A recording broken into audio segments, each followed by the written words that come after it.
দিনাজপুরে বিএডিসির সার নিয়ে তুলকালাম শুরু হয়েছে। সারের কৃত্রিম সংকট তৈরি হওয়ায় বিপাকে পড়েছেন কৃষক। এতে করে চলতি রবি মৌসুমে ফসল চাষাবাদ নিয়ে দুশ্চিন্তায় পড়েছেন তারা। অধিক মূল্য দিয়েও সার সময় মতো না পাওয়ায় চাষাবাদে বিঘ্নতা সৃষ্টি হচ্ছে।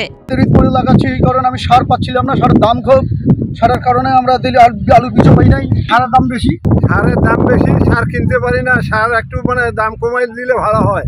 টিএসপি, ডেপ, ইউরিয়া পাওয়া আছে, তুলনামূলক কম, দামটাও বেশি। ডিলারদের অভিযোগ, এ পরিস্থিতির জন্য বিএডিসির দিনাজপুর অঞ্চলের সারের দায়িত্বে কর্মরত যুগ্ম পরিচালক মোহাম্মদ শওকত আলী দায়ী। তার অনিয়ম, দুর্নীতি আর ঘুষ বাণিজ্য এখন ওপেন সিক্রেট। উৎকোচের টাকা গ্রহণ সংক্রান্ত তার একটি ভিডিও সামাজিক যোগাযোগ মাধ্যমে ভাইরাল হয়েছে।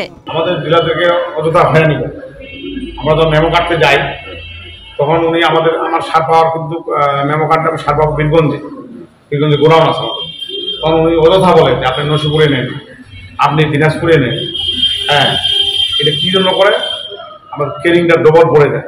হ্যাঁ, আমাদের হয়রানি, অযথা হয়রানি। এখানে 2 দিন, এখানে গাড়ি ঘোড়া খুব ভিড় হয়ে যায়, এখানে 2 দিন সময় লাগে।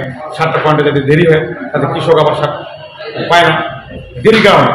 হ্যাঁ, আর উনি আমাদেরকে ধর্মকে দেখায় আওয়ামী লীগের, আওয়ামী লীগ করে বিএনপি লোকদেরকে অযথা হয়রানি করে। খোঁজ নিয়ে জানা যায়, আওয়ামী লীগের এই কর্মকর্তা সরকারি দপ্তরটিকে এখনো আওয়ামী লীগের কার্যালয় বানিয়ে রেখেছেন। যুগ্ম পরিচালক মোহাম্মদ শওকত আলীর অফিস কক্ষের বাথরুমের পাশে গড়ে তুলেছেন গোপন প্রমোদ কক্ষ। এটা ওই ভিডিও আমার কাছে বহুত দিন আগে আছে। আচ্ছা, ঠিক আছে। ওটা হচ্ছে লেবারদের টাকা, 60 টাকা করে চাইছে, আপনি একটু বলে দেন 50 টাকা নেওয়ার জন্য। 3 টাকা করে বস্তা। ওটা তো আমার কোন স্টক দিতে পারি না, আমি সবগত না। শওকত আলীর বিরুদ্ধে একাধিকবার অভিযোগ করেও মেলেনি সমাধান, বরং আরও বেপরোয়া হয়ে উঠেছেন তিনি। ডিলারদের সার সরবরাহে আরও অনিয়ম ও দুর্নীতি বেড়েছে। ইচ্ছে করেই ডিলারদের হয়রানি করছেন, এমন অভিযোগ করেছেন অনেকে। উনি তো অফিসটাকে একদম আওয়ামী লীগের জেলা কার্যালয় বানাইছে, বিকল্প একটা অফিস হিসেবে বানাই ফেলছে। যা ওটা গেল, পরবর্তীতে উনি অর্ডার নিয়ে গেলে করে না আমাদেরকে। কাঙ্ক্ষিত গোডাউনে আমার খানসামা থেকে বীরগঞ্জ কাছে 14 কিলোমিটার উনি দিচ্ছে আমাকে ওই নসিপুর অথবা বিভিন্ন জায়গায় পাঠায়, যেখান থেকে আমার গাড়ি ভাড়া বেশি লাগবে। আর এই খরচটা ওখানে কৃষকের ঘাড়েই চলে যাবে। আমার যা আসার খরচটা পড়বে, এটা তো অবশ্যই কৃষকের কাছে থেকে আমি নেব। আমি তো ভুতুকি দিই না। আমাকে গভর্নমেন্ট সুযোগ দিচ্ছে যে আমি বাড়ির কাছ থেকে যেন পাই, কিন্তু এটা যদি আমি একটু খরচা বেশি হয়, সেই খরচাটা তো আমারও লস, আবার কৃষকের ক্ষতি।